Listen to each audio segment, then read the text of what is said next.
ఈత విస్తృతంగా వచ్చినటువంటి నాయకులందరితో కలిపి సమావేశం పెట్టుకున్నాం.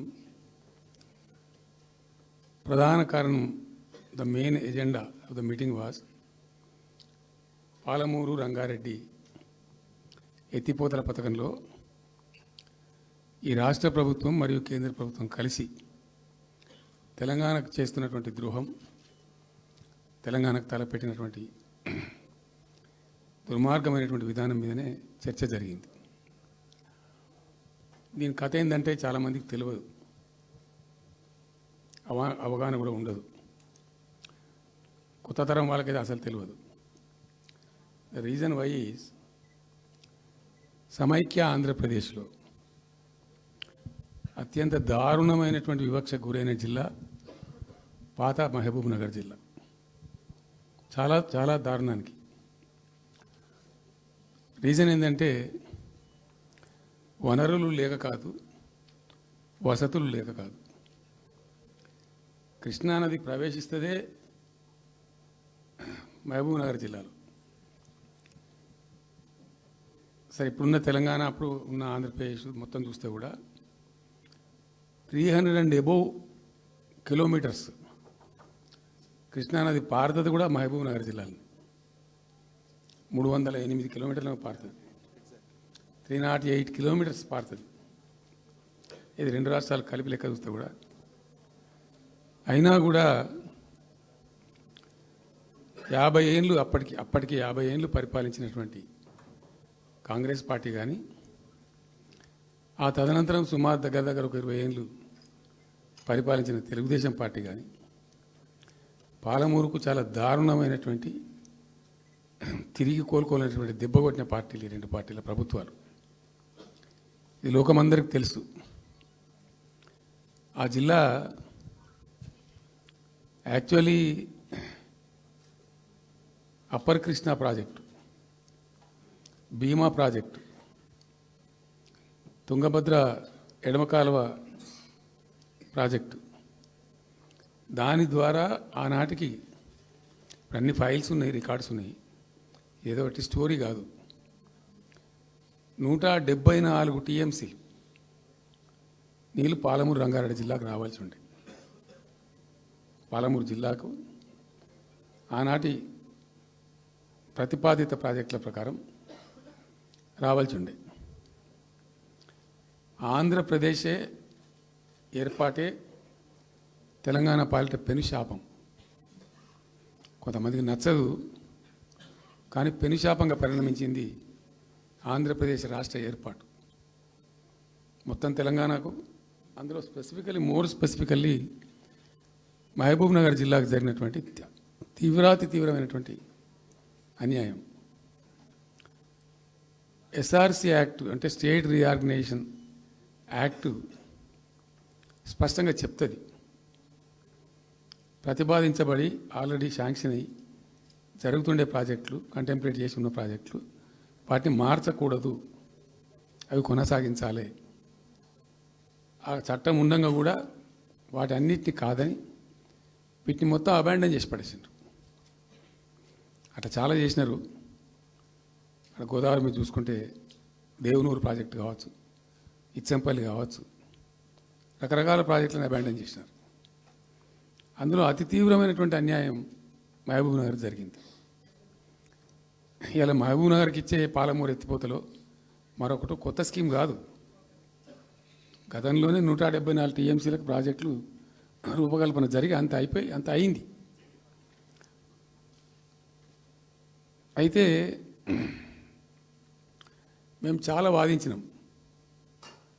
మధ్యలో బ్రిజేష్ కుమార్ ట్రిబ్యునల్ వస్తే కూడా అక్కడ పోయి ఆ ట్రిబ్యునల్ని కలిసి చాలా ప్రయత్నాలు చేసినాం.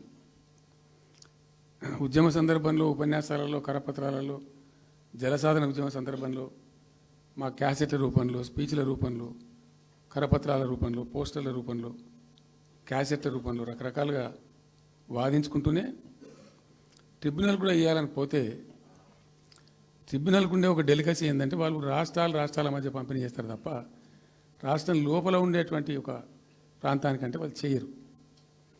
మీకు రాష్ట్ర హోదా లేదండి, మీరు ప్రాంతము, మరి రాష్ట్రంతో కొట్లాడుతున్నారు, అది వేరే సంగతి. కానీ మేము స్వీకరించలేము, తీసుకోలేము చట్ట ప్రకారం అని చెప్పి వాళ్ళు నిరాకరించారు. సరే, ఆ తదనంతరం ఉద్యమం జరిగింది, మీ అందరికీ తెలుసు. ఇక్కడ ఇంకొకటి కూడా తప్పకుండా చెప్పాలి.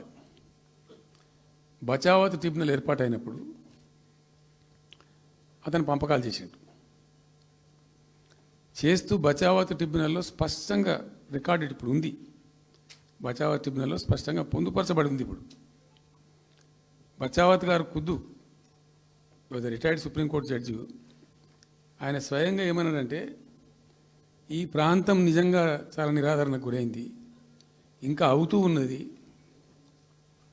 ఆ రోజు విపత్కర పరిస్థితి, దుర్భరమైన పరిస్థితి ఏంటంటే, పాలమూరు గురించి గంటెడు నీళ్ళు అడిగిన వాళ్ళు లేడేవాడు. ఇంత కేటాయించండి, ఈ కరువు జిల్లా ఉంది అని అడిగేవాడే లేడు. ఆనాటి సమైక్య ప్రభుత్వం చేసిన ద్రోహం. బచావత్ ఏం చేసిండు, మాకు చూడబుద్ధి అయితే లేదు, ఇది మా అంతల మేమే సూమోటో ఈ సమైక్య ప్రభుత్వం ప్రతిపాదించకపోయినా ఒక 17 TMC జూరాల ప్రాజెక్టు మంజూరు చేస్తున్నాము. అయితే సాంకేతిక కారణాలు మరొకటో చూపెట్టి ఈ జూరాల ప్రాజెక్టుని ఇక్కడి నుంచి ఎత్తగొట్టద్దు, వేరే కాడ కట్టద్దు, ఇక్కడ మాత్రమే కట్టి తీరాలి, దానికే అలాట్ చేస్తున్నామని చెప్పి ఒక కండిషన్ పెట్టిండు ఆయన. ఇది ట్రిబ్యునల్. అతను ఒక న్యాయమూర్తిగా పనిచేసిన వ్యక్తి కాబట్టి చూడబుద్ధి కాక, ఆ బాధ భరించలేక ఈ కామెంట్ కూడా రికార్డు చేసిండు ట్రిబ్యునల్లో. ప్లస్ ఆ 17 TMC జూరాల ప్రాజెక్టుకు కేటాయించిండు. ఎంత విషాదం అంటే, అది ఎప్పుడో 74లో 74 నుంచి 78 దాకా జరిగింది కథ. అతను కేటాయిస్తే దానికి ముట్టినోళ్ళు లేడు, పట్టుకునోళ్ళు లేడు, తీసినోళ్ళు లేడు. అంజయ్య గారు ముఖ్యమంత్రి అయినాక ఒక ఏడాది తర్వాతనేమో అప్పుడు అంజయ్య గారు దానికి ఫౌండేషన్ స్టోన్ వేశారు. ఫౌండేషన్ స్టోన్ వేస్తే ఇక అది మెల్లగా మెల్లగా తెలంగాణ ప్రాజెక్ట్ కదా, ఇప్పుడు పట్టుకుని లేడు, దాన్ని మాట్లాడినోడు లేదు, అయ్యలేదు, అవ్వలేదు, ఒక అనాథలాగా ఆ బ్యారేజ్ వరకు కట్టేశారు. దానికి కాలువలు లేవు, నీళ్ళు రావు, పొలాలు పారాయి, కృష్ణానది నీళ్ళు వస్తుంటాయి, గేట్ల ద్వారా పోతుంటాయి. ఎప్పటి వరకు ఈ తతంగం 2001లో గులాబీ జెండా ఎగిరేదాకా ఇదే తతంగం. ఇంకా విషాదం ఏంటంటే, అప్పుడు ముఖ్యమంత్రి ఉన్న చంద్రబాబు నాయుడు ఆయన మహబూబ్నగర్ జిల్లాను దత్తత తీసుకున్నాడు. ఆయన దత్తతలో ఉండే చేసి నేను అడాప్ట్ చేసుకుంటున్నా ఈ కరువు జిల్లా, దీన్ని అది చేస్తా, ఇది చేస్తా, పొడి చేస్తా అని మాటలు చెప్పి ఇష్టం వచ్చినన్ని పునాదురాలు వేసిండు. కలవకుర్తి, మన్ను, మశాన్, రకరకాల పునాదురాలు వేసుకుంటూ పెట్టు. ఉద్యమ సందర్భంగా నేను చేసే ఉపన్యాసాలలో నేను మాట్లాడేది, ఈ పునాదురాలన్నీ ఎందుకు మనకు పట్క ఏడుస్తానికా, చూస్తానికా, ఏం లాభము, ఈ రాళ్ళని సోయి కృష్ణానదిలో అడ్డమేస్తూ చెక్కడామని అయితే ఎదురా భయం అనేది నేను నవ్వేది, జనం సప్పట్లు కొట్టేది సభలలో నేను చెప్తుంటే. ఒక్క డ్రాప్ వాటర్ కూడా పొలాలు పారడానికి రాలేదు. తత్ఫలితమైంది net result. What was the net result? Palamuru జిల్లాలో ప్రతి తాలూకా కేంద్రం అంటే ప్రతి నియోజకవర్గ కేంద్రం నుంచి వలసలు పోవడానికి ప్రజలు ప్రతి బొంబాయి నుంచి bus, Narayanpet Bombay bus, Wanaparthy Bombay bus, ఇంచుమించు అన్ని తాలూకాల నుంచి బొంబాయికి డైరెక్ట్గా బస్సు. ఏం చేస్తారు, ప్రజలు పొట్ట చేత పట్టుకొని వలస పోవాలి, బతకపోవడు తప్ప ఇంకో గతి లేదు. జిల్లా మొత్తానికి మొత్తం 100% కృష్ణా బేసిన్లో ఉంటుంది. భయంకరమైన కరువు. చివరికి ఆ జిల్లాలో ఉండే అనేక మంది కవులు అనేక పాటలు రాశారు. ఆ గోరెడ్డి వెంకన్న గారు అయితే పల్లెలో పల్లేరులు మొలిసే పాలమూరులోన అని చెప్పి పాట రాసి పాడిండు. ఆ పాట బాగా పాపులర్ సాంగ్ కూడా, తెలంగాణ ఉద్యమం పొడుగుతో కూడా భయంకరంగా మోగినటువంటి సాంగ్. సో అట్లా జరుగుతూ ఉంది. మేము ఏడుస్తా పోయినాం, చూస్తా పోయినాం. అవి ఉన్న రెండే ప్రాజెక్టులు. ఒకటి బచావతి పెడితేనేమో జూరాల గతి అది. అప్పుడు చంద్రబాబు నాయుడు గారి స్లోగన్ సమైక్య రాష్ట్రంలోనే సమగ్ర అభివృద్ధి. నేను ప్రథమ మహాసభకు పాలమూరు జిల్లాకు పోయినా, మహబూబ్నగర్ టౌన్లో పెట్టాం, పెద్ద భారీ మీటింగ్ జరిగింది. దాదాపు 70-80 వేల మంది వచ్చిండ్రు. ఆ మీటింగ్లో నాకు బాగా కోపం వచ్చి, ఏమయ్యా చంద్రబాబు నాయుడు, అప్పటికి ఏంటంటే కర్ణాటకకి కొంత ముంపు ప్రాంతం ఏమిటి, దూరాల ప్రాజెక్టులో ఏంటంటే కొద్ది ముంపు ప్రాంతం కర్ణాటక రాష్ట్రంలో ఉంటుంది. ఒక 13 కోట్ల రూపాయల వరకు కాంపెన్సేషన్ కట్టాల్సి ఉంది. కట్టడు, ₹1 కట్టడు. ఏమయ్యా చంద్రబాబు నాయుడు గారు, నువ్వు దత్తత తీసుకున్నావు, కథ తీసుకున్నావు, డైలాగులు చెప్తున్నావు, ఇక్కడ చచ్చిపోతాను జనము, బొంబాయికి వలసలు పోతుండ్రు. ఇటువంటి పరిస్థితులలో కూడా కర్ణాటకకు డబ్బులు కట్టడానికి డబ్బులు లేవా? ఇదేనా సమైక్య రాష్ట్రంలో సమగ్ర అభివృద్ధి అంటే? బట్టిగా బ్యారేజ్ ఆ గోడలకు కట్టిన విడిచిపెట్టేది చూసి తమాషా పడన్నా అని చాలా తీవ్రమైన విమర్శలు చేశాను. మోకాళ్ళ మీద పరిగెత్తి కట్టిండి చంద్రబాబు నాయుడు. అప్పుడు ఆ కర్ణాటకకు చెల్లించాల్సిన కంపెన్సేషన్ ఏదైతుందో మోకాళ్ళ మీద ఉరికి నా దాడి తట్టుకోలేక కంటిన్యూగా పెట్టినాం. దాని తర్వాత చంద్రబాబు నాయుడు పార్టీకి సంబంధించిన ఎమ్మెల్యేనే ఆర్డీఎస్ దగ్గర బాంబులు పెట్టి పేల్చేయడం, అది మీ అందరికీ కూడా తెలుసు. బాంబులు పెట్టి పేల్చడం 2-3 సార్లు పేల్చారు. నేను ఫస్ట్ ఉద్యమంలో, తెలంగాణ ఉద్యమం స్టార్ట్ అయిన తర్వాత నేను ఎంచుకున్న ఎజెండా, నా ఎజెండాలో మొదటి పాదయాత్ర నేను చేసినటువంటిది జోగులాంబ టు గద్వాల పాదయాత్ర చేసింది. ఈ అన్యాయం సంగతి ఏంది అని దాన్ని ప్రజలలో ఎండగట్టాలని చెప్పి, గవర్నమెంట్ కూడా ఒత్తిడి తేవాలని చెప్పి, ఎందుకు తెలంగాణ ఉద్యమం చేస్తున్నామని లోకానికి తెలియాలని చెప్పి నేను జోగులాంబ టు గద్వాల పాదయాత్ర చేసిన. దాన్ని మొత్తం అసలు కంప్లీట్ 80,000 ఎకరాలకు బారాల్సినటువంటి ఆ ఆర్డీఎస్ కెనాలు 15,000 ఎకరాలు, 10,000 ఎకరాలు, 20,000 ఎకరాలకు వచ్చింది, తగ్గిపోయింది. అడిగే నాతులు లేడు. నేను అంతకు ముందే, పాదయాత్ర కన్నా ముందే స్వయంగా మేమందరం జిల్లా మహబూబ్నగర్ జిల్లా నాయకులు నేను కలిసి, ఆర్డీఎస్ హెడ్ వర్క్స్ ఎక్కడ ఉంటాయంటే కర్ణాటకలో ఉంటాయి, రాయచూరు దగ్గర. అక్కడ దాకా పోయి మొత్తం ఆశాంతం ఆ కాలువ పొడవుతో తిరిగి అర్థం చేసుకొని ఆ తర్వాతనే నేను గద్వాల టు మన ఆలంపూర్ టు గద్వాల పాదయాత్ర పెట్టాం. తిరిగి దాన్ని ఎక్స్పోజ్ చేసినాం. అప్పుడు అక్కడ గొడవ చేస్తే మళ్ళీ అప్పుడు జూరాల లింక్ కెనాల్ని మొదలుపెట్టింది చంద్రబాబు నాయుడు. జూరాల టు ఆర్డీఎస్కు లింక్ కెనాల్ అని మళ్ళీ డ్రామా కట్టి, అంటే ప్రతిసారి ఏమార్చడము తెలంగాణ ప్రజలను ఒక రకమైన దగా చేయటం తప్ప రాలే, ఒక డ్రాప్ వాటర్ రాలే, ఎప్పుడు రాలే. సరే కొట్లాడుతూ పోయినాం, ప్రజలు బాగా కలిసి వచ్చిండ్రు, సందర్భం కలిసి వచ్చింది, తెలంగాణ అదృష్టం బాగుంది, తెలంగాణ రాష్ట్రం ఏర్పడింది. ఇదంతా కూడా మీకు అన్న ముందు జరిగిన చరిత్ర, ప్రతి ఒక్కరికి తెలిసిన చరిత్ర. ఇది ఏం కొత్త స్టోరీ కాదు, కల్పిత కథ కాదు, పుట్టించి చెప్పేది కాదు. పాలమూరు జిల్లా యొక్క దరిద్రం, ఆ దరిద్రంలోకి పాలమూరు నెట్టివేయబడ్డ పరిస్థితి. నేను అందుకే ఊకే మొత్తుకునేది కదా, తెలంగాణ వెనుకబడ్డ ప్రాంతం కాదు, వెనుక పడేయబడ్డ ప్రాంతం, వెనుకకు నెట్టివేయబడ్డ ప్రాంతం అని చాలాసార్లు చెప్పేది. నేను వందల ఉపన్యాసాల్లో చెప్పాను. అది ప్రూవ్ టు బి కరెక్ట్. దాని తర్వాత ఎక్కడి దాకా పోయిన పరిణామాలంటే, పాలమూరు జిల్లాలో ఎండాకాలం వచ్చిందంటే గంజి కేంద్రాలు పెట్టేది. ఏడిసినాం మేము ఒకరోజు. గంజి కేంద్రాలతోని పాలమూరు, ఎందుకంటే యువకులంతా పాపం వలస ఉన్న, ముసలి వాళ్ళు చచ్చిపోడు, తిండి దొరకక, దానికి గంజి కేంద్రాలు పెట్టి కమ్యూనిస్ట్ పార్టీలు వాళ్ళు వచ్చేది కొంత అడావుడు చేసి ప్రజలకు కొంత గంజి పోసే ప్రయత్నం. చివరి గంజి కేంద్రాలు పెట్టే స్థాయికి దిగజారిపోయింది పాలమూరు. కృష్ణా నది 300 కిలోమీటర్లు పారే జిల్లాలో చాలా దారుణం పోయింది. లివ్వా అంటే కేటాయింపులు ఉన్నాయి, పత ఉంది, కార్ఖానా ఉంది, అప్పర్ కృష్ణా పేరుంది, తుంగభద్ర కాలువ పేరుంది, రకరకాల బీమా ప్రాజెక్టు పేరుంది, అన్నీ ఉంటాయి. కానీ ఇవి రాదు. చూడడానికి మళ్ళీ ముఖ్యమంత్రి దత్తతలో ఉంటుంది, కానీ రాదు, ఏమీ రాలే. ఇంకా అందంగా ఈ ప్రాజెక్టులను, నేను కూడా అప్పుడు తెలుగుదేశం పార్టీలో పనిచేసిన కదా, ఈ ప్రాజెక్టులకు పెండింగ్ ప్రాజెక్టులను పేరు పెట్టిన ఒక టైటిల్, గొప్పతనంలాగా పెండింగ్ ప్రాజెక్టుల జాబితాలో వాటిని తోసేసి పాలమూరున ఆ గతికి తెచ్చిండ్రు. సరే రాష్ట్రం వచ్చిన తర్వాత జరిగింది ఏంది, టోటల్గా మేము సమీక్ష చేసుకున్నాం.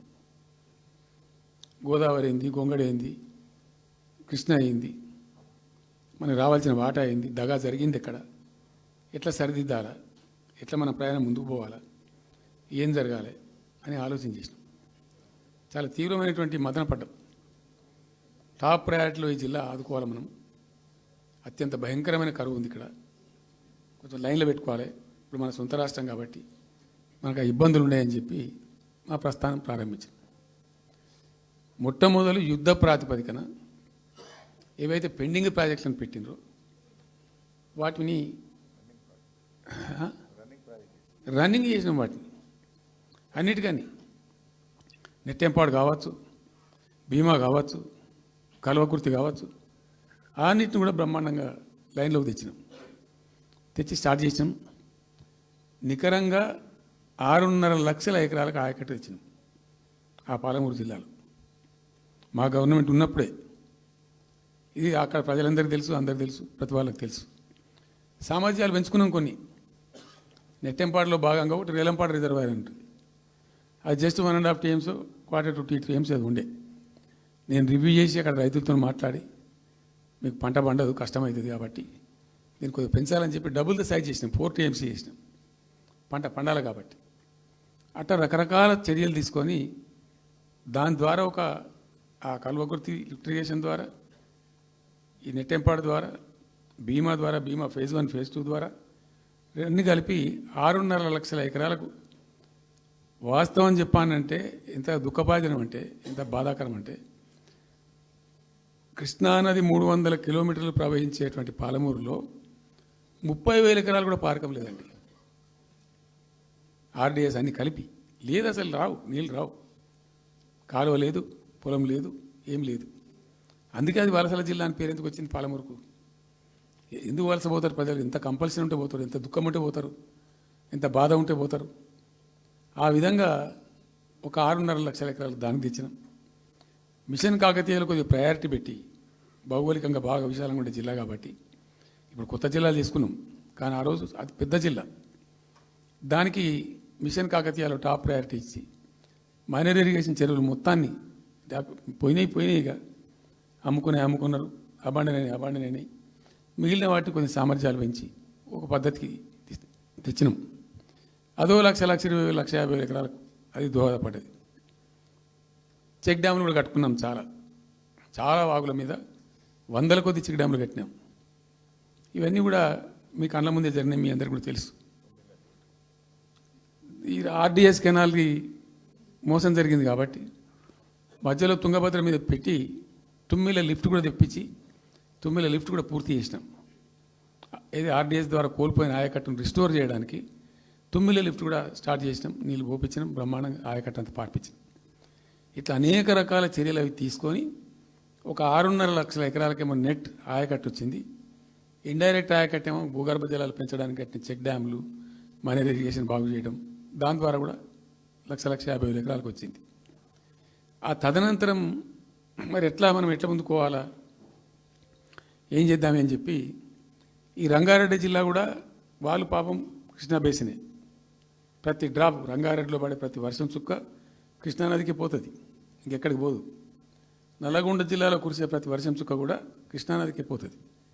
100% ఈ 3 జిల్లాలు కూడా నల్లగొండ, రంగారెడ్డి, పాలమూరు ఇవి 100% కృష్ణ బేసిన్లో ఉన్నాయి. మనము ఏదైతే మనకు కేటాయించినరో ప్రాజెక్ట్ వైజ్ అనో ఇంకోటనో కంబైన్డ్ స్టేట్ ఉన్నప్పుడు జరిగినటువంటి మోసం నుంచి బయటికి రావాలంటే మనం రాష్ట్రం ఏర్పడ్డ తర్వాత కొట్లాడాలి, మన వాటా మనం సాధించాలి. రివిజన్, కృష్ణా జలాల యొక్క పునఃపంపిణీ మీద ట్రిబ్యునల్ వేయించుకోవాలి, రివిజన్ పెట్టియాలి అని ఒక స్ట్రాటజీ పెట్టి దాన్ని కొట్లాను. సరే, ఇందాక నేను చెప్పినట్టు దేవుని దయ వల్ల తెలంగాణ రాష్ట్రం వచ్చింది. ఈ ప్రాజెక్టు కంప్లీట్ చేస్తూనే పాలమూరు రంగారెడ్డి ఎత్తిపోతల పథకానికి శ్రీకారం చుట్టాం. యాక్చువల్ ఫ్యాక్ట్ ఏంది, పాలమూరు రంగారెడ్డికి మేము ఆ రోజు మనసులో ఇంటర్నల్గా మాట్లాడుకొని డిపార్ట్మెంట్ కావచ్చు, క్యాబినెట్ కావచ్చు, వితిన్ ద పార్టీ కావచ్చు, ఆ జిల్లాల నాయకులతో కావచ్చు, మా స్ట్రాటజీ ఏంది, పాలమూరు రంగారెడ్డి ఎత్తిపోతల పథకానికి 170 TMs తీసుకోవాలి. This was the strategy of BRS government. ఎక్కడి నుంచి తీసుకోవాలా? అనేక ఆంక్షలు మాటలు బట్టి డైలాగులు ఏపీ నుంచి వచ్చే వ్యతిరేకత ఇవన్నీ దృష్టిలో పెట్టుకొని ఏం చేసినాం, నికరంగా లెక్కలు తెప్పించినాం. ఈ మహబూబ్ నగర్ జిల్లాలో మైనర్ ఇరిగేషన్లో పాత చెరువులు ఏవైతే బచావ్ అవుతున్నప్పుడు లెక్క పెట్టినటువంటి చెరువులు ఏవైతే ఉన్నాయో ఉన్నాయన్నీ మాయమైనవి, వాటి సామర్థ్యం ఆ రోజు ఎంత, ఇవాళ నెట్ సామర్థ్యం ఎంత అని లెక్కలు తీసి కేంద్రానికి సమర్పించి ఒక 45 టీఎంసీ రెండు దానికి కేటాయించింది ఆ రోజు మేము ఎంత అంటే 90.81 టీఎంసీ, 90.81 పాలమూరు రంగారెడ్డికి మేము కేటాయించింది ఆ రోజుకు.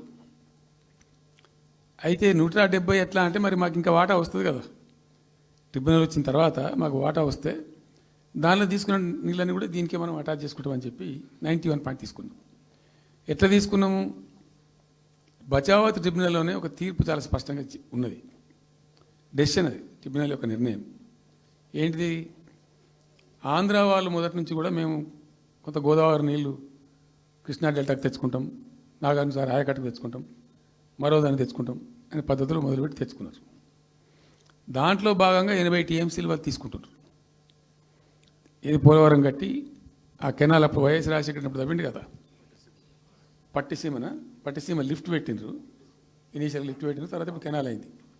సో దాన్ని 80 టీఎంసీలు వాళ్ళు వాడుకుంటున్నారు, ఎక్కువనే వాడుకుంటున్నారు. సో వాళ్ళు డిపిఆర్లో సబ్మిట్ చేసినారు చాలా క్లియర్గా స్పష్టంగా ఏమని, 80 టీఎంసీలు మేము తీసుకుంటున్నాం, 80 టీఎంసీలు పైన 5 రాష్ట్రాలకు బచావ్ ట్రిబ్యునల్ ప్రకారం ఇస్తాం. అది 3 రాష్ట్రాలకు ఇస్తారు, తెలంగాణ రాష్ట్రానికి, కర్ణాటకకు, మహారాష్ట్రకు. తెలంగాణకు 45, వాళ్ళిద్దరు కలిపి 35, కర్ణాటకకు 21 టీఎంసీ, మహారాష్ట్రకు 14 టీఎంసీ. వాళ్ళిద్దరు కూడా వాడుకుంటున్నారు. అది కర్ణాటక వాళ్ళు ఆల్రెడీ ఆర్ యూజింగ్ 21 టీఎంసీ ఏదైతే పోలవరం నీళ్ళు అక్కడ వాళ్ళు తీసుకున్నారు కాబట్టి దాని కంపెన్సేటర్ కింద వచ్చినటువంటి దాన్ని they are using it, right రాయాలి. మహారాష్ట్ర కూడా వాడుతున్నారు, లెక్కల్లో చూపించారు వాళ్ళు, వాళ్ళ ప్రాజెక్టుల డిపిఆర్లో వాళ్ళ లెక్కల్లో చూపెట్టిండ్రు. ఇక వాడుకోవాల్సింది వాళ్ళు మనం. సో ఆ 45 టీఎంసీ మనది ఉంది కదా, మనకు ట్రిబ్యునల్ కేటాయించిందే కదా, అప్పనంగా ఏదో వచ్చేది కాదు కదా. సో ఆ 45 ఈ మైనర్ ఇరిగేషన్ లాసెస్ 45 కలిపి 90.81 టీఎంసీలకు దాన్ని ప్రతిపాదించాం. It has a strong basis, ఏదో గాలిలే అడగోలు జమాబందీ ఏర్పడతాడు చేసింది కాదు, ఒక స్పష్టమైనటువంటి విధానంతో ఒక అవుట్లుక్తో భవిష్యత్తు ప్రయోజనాలను దృష్టిలో పెట్టుకొని చేసినటువంటి చర్య. చేసినాం. ప్రాజెక్టు 30,000 కోట్లు, 35,000 కోట్లు మంజూరు చేసినాం. అందులో 27,000 కోట్లు ఖర్చు పెట్టినాం. ఆల్మోస్ట్ దగ్గర 88-90% పనులు పూర్తి అయిపోయినాయి. ఈ ఆంధ్రాతోని పంచాయతీ ఉంటుంది ఎప్పటికైనా, వాళ్ళు పోతిరెడ్డిపాడు పొక్కగొట్టి దాన్ని పెంచి దాన్ని ఇంకింత పెంచి ఈ తెలుగు గంగా అనే పేరు మీద మొదలై అది ఎటెటెటెటు పోతుంది ఇక అడవుల జమాబంది. కాబట్టి మనం క్విక్కెస్ట్ పాసిబుల్ టైంలో తీసుకోవాలని ఆ వచ్చే వాటర్ను అక్కడ ఎంటైర్ వరల్డ్లో ఇక్కడ లేవండి 145 మెగావాట్స్ కెపాసిటీ పంప్స్ పెట్టినాం అక్కడ. Specially prepared, those pumps were prepared by BHEL of India. 145 మెగావాట్ల పంపులు అసలు ఇండియాలో ఎక్కడ ఏ ప్రాజెక్టుకు లేవు. ఎందుకని దాని ఆ పంపు స్విచ్ ఆన్ చేసిన నేను, నీళ్ళు వచ్చినాయి. ఒక్క పంపు స్విచ్ ఆన్ చేస్తేనే ఇట్లా కాలువలు తల్లాడుతుండే ఇట్లా. అంటే ఆ గొడవ ఉంది కాబట్టి వాళ్ళు అటు పోతిరెడ్డి పడి పక్క నుంచి వాళ్ళు తీసుకుపోతూ ఉంటారు. ఆ వర్షాలు వచ్చినప్పుడే మనం తీసుకోవాలి, ఇంకో గత్యంతరం లేదు. కాబట్టి క్విక్కెస్ట్ పాసిబుల్ టైంలో ఈ రిజర్వాయర్లు నింపుకుంటే మనం సేఫ్ అయిపోతాము, జిల్లా కాడికి కొంత న్యాయం జరుగుతుందని చెప్పి ఆ 145 మెగావాట్స్ కెపాసిటీ ఉండే పంప్స్ పెట్టినాం. ఇప్పుడు పంప్స్ అన్నీ ఆల్మోస్ట్ ఇన్స్టాల్ అయినాయి. మరి ఈ గవర్నమెంట్లో వీళ్ళు ఏం పట్టించుకుంటలేరు, అసలు ఏం చేస్తలేరు. అయితే జరిగిన తర్వాత ఏమైంది, అనుమతులు అంత సాధించారు. దాని మీద చాలా మెలికలు పెట్టినారు, ల్యాండ్ అక్విజిషన్ల ప్రాబ్లం చేసినారు. అయినా 27,000 ఎకరాలు మేము అక్వైర్ చేసినాం సక్సెస్ఫుల్గా. అదంతా క్లిష్టమైన సబ్జెక్ట్ ఈ రోజులలో ల్యాండ్ అక్విజిషన్ అంటే. అయినప్పటికీ 27,000 ఎకరాలు అక్వైర్ చేసినాం, 27,000 కోట్లు ఖర్చు పెట్టినాం. అంత కాన్సన్ట్రేట్ చేసినాం. గ్రీన్ ట్రిబ్యునల్కి పోయినారు, ఆ స్టేన్ క్యాన్సిల్ చేయించినాం. అనేక రకాల అడ్డంకులు కల్పించే ప్రయత్నాలు ఎన్ని చేసినా వాటన్నిటిని అధిగమిస్తూ ఆ ప్రాజెక్టును ముందుకు తీసుకొని పోయినాం. అయితే ఈ పంపులన్నీ ఇన్స్టాలేషన్ అయిపోతుంది, బ్రహ్మాండంగా ఉంది. సరే, ఇంతగా మా గవర్నమెంట్ మారింది. సహజం, రాజకీయాల్లో గెలుపులు ఉంటాయి, ఓటములు ఉంటాయి, ప్రభుత్వాల మార్పిళ్ళు ఉంటాయి, జరుగుతాయి. కానీ ఎంత తెలివి తక్కువ దద్దమ్మ ప్రభుత్వం వచ్చినా, నెక్స్ట్ సక్సెసివ్ గవర్నమెంట్ ఎవరు వచ్చినా రాష్ట్ర ప్రయోజనం కదా ఒక ప్రాజెక్ట్ అంటే. ప్రజలకు నీళ్ళు వచ్చేది కదా, ప్రజలు బ్రతికేది కదా, దాన్ని కొనసాగిస్తారు. ఇప్పుడు ఒక్క తట్టెడు మట్టి కూడా తీయలేదండి. మా గవర్నమెంట్ పోయిన తర్వాత పాలమూరు ఎత్తిపోతల పథకంలో ఒక తట్టెడు మట్టి కనీసం తీయలే. మరి దాన్ని ఎందుకు అబాండన్ చేసినరో, దాని వెనక ఏం ఉద్దేశం ఉందో, ఇంత నిష్క్రియాపరత్వం ఏంది, ఇంత దారుణమైంది. 2 నెట్ సంవత్సరాలు గడిచిపోయినాయి. ఇప్పుడు మేము గమనిస్తున్నాం. మధ్యలో ఏమైంది, కేంద్ర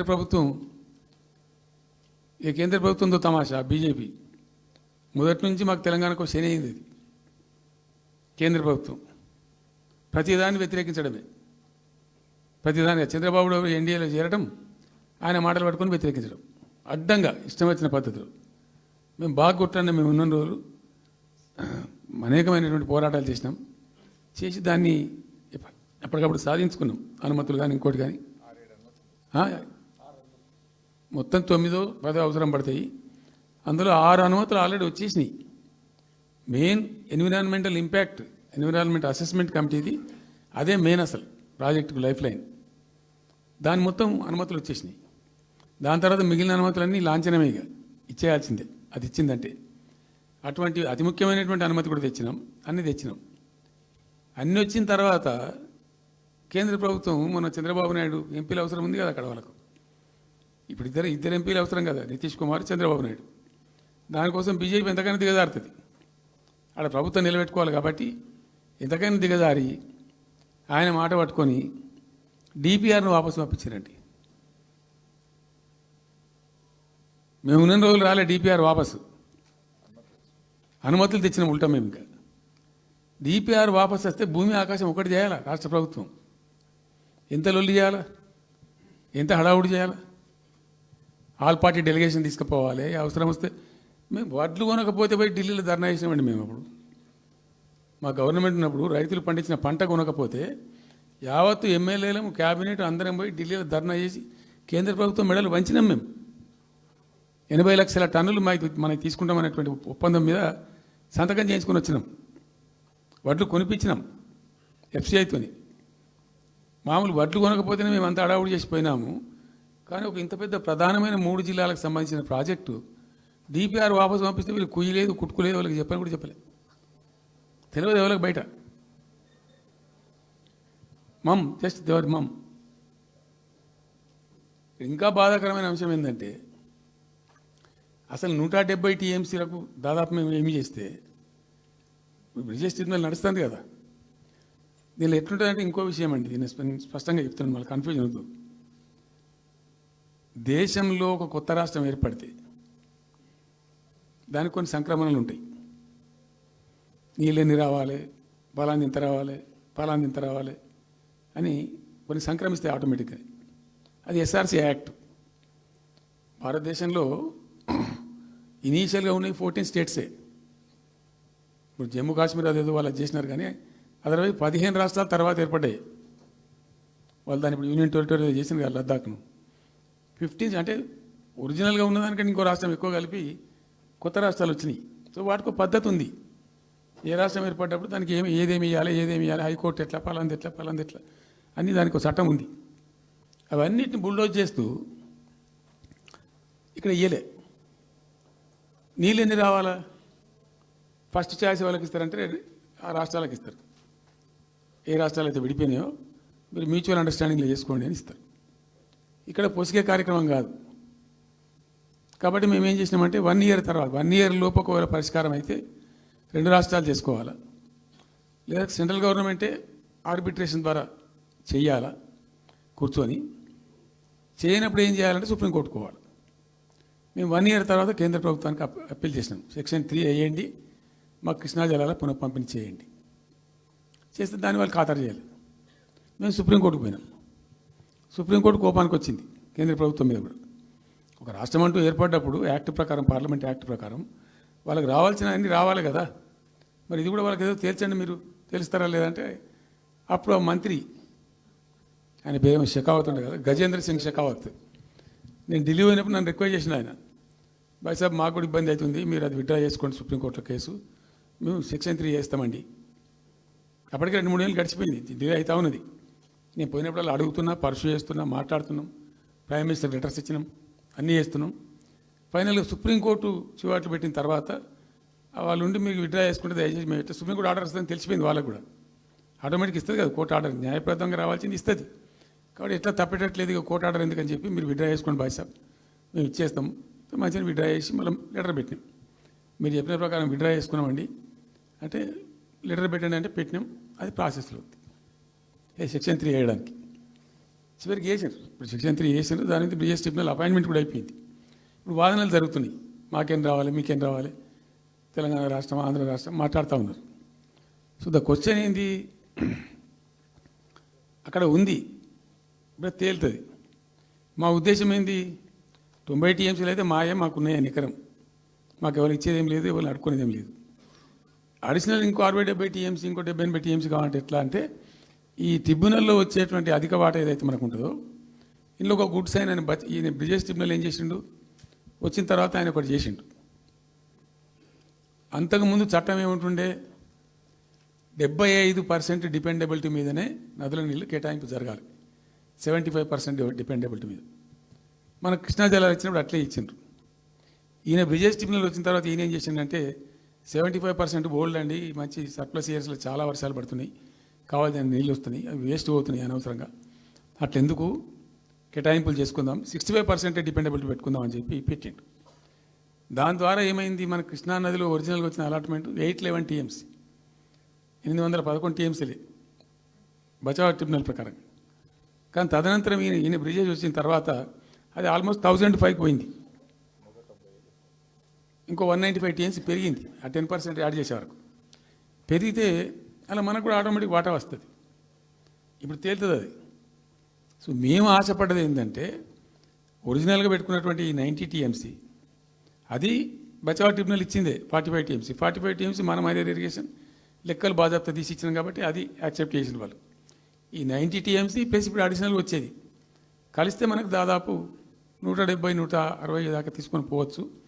కంఫర్టబుల్గా ఉంటాం మనం, ఇక్కడ డ్రింకింగ్ వాటర్ కానీ ఇంకోటి కానీ బాధ లేకుండా ఉంటాం, ఆ జిల్లా సుభిక్షం అవుతుంది అని ఆల్రెడీ పాలమూరు జిల్లాలో తెచ్చుకున్నటువంటి 6.5 లక్షల ఎకరాల ఆయకట్టు ప్లస్ దీనిలో ఒక 7 లక్షలు వస్తుంది పాలమూరు, అంటే 13.5 lakhs పోతుంది. పాలమూరు జిల్లా కాడికి వస్తే నియోజకవర్గానికి 1,00,000 ఎకరాలు వారాలి. అంత కృషించి అంత కునారిల్లి 60 ఏండ్లు ఏడిసి గోసపడ్డ పాలమూరుకు ఒక పెద్ద రిలీఫ్ వస్తుంది. దీంతో మొత్తం జిల్లా టాప్ టు బాటం అంతా కూడా ఒక అద్భుతమైనది ఉంటుంది. గ్రావిటీ వారేకాడికి గ్రావిటీ వారుతుంది, లిఫ్ట్ వారుతుంది, చాలా అద్భుతంగా ఉంటుంది అని చెప్పేసి. తర్వాత వర్ష నీళ్ళు కూడా చాలా వరకు ఈ చెక్ డ్యామ్లలో దానిలో అడ్డుకుంటాం కాబట్టి గ్రౌండ్ వాటర్ కూడా బాగా పెరుగుతుంది. ఎట్లా ఫ్రీ పవర్ ఇస్తున్నాం కాబట్టి దాని ద్వారా కూడా లాభాలు జరుగుతాయని చెప్పి అసెస్మెంట్ చేసి ఇచ్చినాం. నిజంగా కూడా పాలమూరు ఒక టైంలో తెలంగాణ వచ్చిన తర్వాత 4-5 ఏళ్ళకి నేను పోతే, ఎందుకో పోయినాం, బస్సు యాత్ర చేస్తే చాలా అద్భుతంగా ఎక్కడికక్కడ వరికోత మిషన్లు, కల్లాలు, అంతకుముందు పాడుబాట ఇల్లు కనిపించే పాలమూరులో నా కళ్ళతో నేనే చూసిన. ఇంకా ఇది అంతా కంప్లీట్ అయిపోతే ఈ అనుకున్న 15 లక్షల ఎకరాలకు నీళ్ళు వస్తే చాలా దివ్యంగా ఉంటుందని చాలా సంతోషపడుకుంటూ పోయినాం. సరే, ఇప్పుడు కేంద్ర ప్రభుత్వం కొత్తగా తాకీదు, అది ఎవరు చెప్పినారో తెలియదు, వాళ్ళు చెప్తున్నారు. ఇప్పుడు గవర్నమెంట్ ఉన్న వాళ్ళు చెప్తున్నారు. ఏంది, మీరు 90 టీఎంసీలు పెట్టుకున్నారు, పాత గవర్నమెంట్ పంపించింది, ఒకటి డిపిఆర్ తిప్పి పంపించిండ్రు, దాని మీద సడి లేదు, సప్పుడు లేదు, లుల్లి లేదు, లూకాండం లేదు, తల ఊగుతున్నారు. ఎందుకు తల ఊగుతున్నారు? రాష్ట్ర ప్రయోజనాలు కాపాడడానికి లేకపోతే, రాష్ట్రానికి వచ్చిన నీళ్ళని కూడా కాపాడే స్థితి లేకపోతే ఇదేం దద్దమ్మ ప్రభుత్వం? ఇంత చేతగాని ప్రభుత్వం ఉంటే ఎట్లా? నోరు లేని ప్రభుత్వం ఉంటే ఎట్లా? పెద్ద నోరు పెట్టుకొని పెద్ద గడబడి చేయాలి కదా. ఒక 10 టీఎంసీలు పోతేనే ఒక్కొక్క రాష్ట్రం ఎక్కడ దాకా పోయి కొట్లాడతారు. ఇవాళ మొత్తం డిపిఆర్ఏ పంపించి ప్రాజెక్ట్ని ఆగం చేసే పరిస్థితి వస్తే సప్పుడు లేదు ఒకటి. రెండవది, ఇప్పుడేం చేసిండ్రు? ఇరిగేషన్ మంత్రి లెటర్ రాసిండు. వాడు చెప్పిండా చెప్పలేదా భగవంతుని గారికి 45 టీఎంసీలు ఇవ్వండి మాకు అనుమతి అని చెప్పి. ఎట్లా రాస్తావు నాకు అర్థం కాదు. నువ్వు ఏ ముఖం పెట్టుకొని రాస్తావు? ఇదో ప్రభుత్వమా? ఉన్న వస్త్రానికి పోతే అనవస్త్రం పోయింది అన్నట్టు ఉన్నది కూడా కొట్టుకుంటారు ఎవడన్నా? ఎవరై నీళ్ళు అవి? ఆల్రెడీ బచావ్ ట్రిబ్యునల్ తీర్మానంలో ఇచ్చింది. దాన్ని కర్ణాటక వాడుతుంది, అటు మహారాష్ట్ర వాడుతుంది. వాళ్ళ లెక్కల్లో చూపెడుతున్నారు వాళ్ళు. రాల్మట్టి డ్యాంలో వినియోగంలో చూపెడుతున్నారు వాళ్ళు. మాకు వచ్చిన 21 టీఎంసీ మేము ఇక్కడ వాడుతున్నామని చెప్పి. ఆ 2 ఎగువ రాష్ట్రాలు వాడుతుంటే ఇక్కడ వచ్చి మనకు వచ్చినటువంటిది బాజాప్తా అది కూడా ట్రిబ్యునలే కదా. బచావత్ కూడా ట్రిబ్యునలే కదా. ఆ ట్రిబ్యునల్ తీర్పు ద్వారా వచ్చిన 45 టీఎంసీలు నువ్వు ఎందుకు ఆపుతున్నావు ఇప్పుడు? ఇది రాష్ట్ర ప్రభుత్వమా? అసలు ప్రభుత్వం ఉందా? నిద్రపోతున్నారా? ఇంతసేపు రియల్ ఎస్టేట్ దందా తప్ప ఇంకోటి లేదా? ఇల్టు భూములు ఎట్లా అమ్ముదాం, పల్టు భూములు ఎట్లా అమ్ముదాం, ఆ భూములు ఎట్లా దెబ్బ పెడదాం, ఇంకెంత కమిషన్ కొడదాం, ఇది తప్ప రాష్ట్ర ప్రయోజనాలు, నీళ్లు, రైతులు, మనుషులు లేరా? ప్రాజెక్టులు ఎందుకు 2 నెలల నుంచి ₹1 పెట్టలే? ఎందుకు ఒక తట్టడి మట్టి తీయలే? ఎవరు నిరోధించింది మిమ్మల్ని? ఎవరు అడ్డుపడ్డారు మీకు? ఎవరు కట్టేసారు మీ కాళ్ళను? అటు పైసా పనిచేయరు, నిష్క్రియాపరత్వంగా ఉంటారు. డిపిఆర్ పంపిస్తే సపోర్ట్ చేయరు. ఇలా చివరికి 45 టీఎంసీ అని రాస్తారు. అంటే ఏం కాబోతుంది? ఎవరో ఒత్తిడి ఉంది దీని వెనుక? ఏం కుట్ర దాగుంది ఇది? 2 ఏళ్ళ నుంచి నేను మౌనం పాటించి చూసుకుంటూ వస్తున్నాం. తప్పని పరిస్థితి నేను బయలుదేరినప్పుడు తప్పదు. అటు కేంద్రాన్ని ఎక్స్పోజ్ చేస్తాం, ఇటు రాష్ట్రాన్ని ఎండగడతాం ప్రజల మధ్యలో ఖచ్చితంగా. ఇలా మొత్తం విస్తారంగా మాట్లాడినాం, చర్చించినాం. చాలా పెద్ద ప్రజా ఉద్యమాన్ని శ్రీకారం చుడతాం. కంపల్సరీ పాలమూరు, రంగారెడ్డి, నల్లగొండ జిల్లాలలో గ్రామాన దానికి పోస్టర్ డిజైన్ అవుతుంది, కరపత్రం డిజైన్ అవుతుంది. ప్రజా ఉద్యమాలు చేస్తాం, పెద్ద బహిరంగ సభలు పెడతాం. నేను స్వయంగా అటెండ్ అవుతున్న బహిరంగ సభలకు. ప్రజాక్షేత్రంలో ఈ ప్రభుత్వం యొక్క నిష్క్రియాపరత్వాన్ని ఎండగడతాం. ఇప్పుడు వాయిస్ అయితే తెలంగాణకు, మరి తెలంగాణకు ఉన్న ప్రభుత్వం మాట్లాడకపోతే ఇంకెవరు మాట్లాడాలా? మాకు 2 బాధ్యతలని. ఒకటి తెలంగాణ తెచ్చిన పార్టీగా, రెండవది ప్రధాన ప్రతిపక్షంగా కూడా కంపల్సరీ మా డ్యూటీ మేము చేయాలి.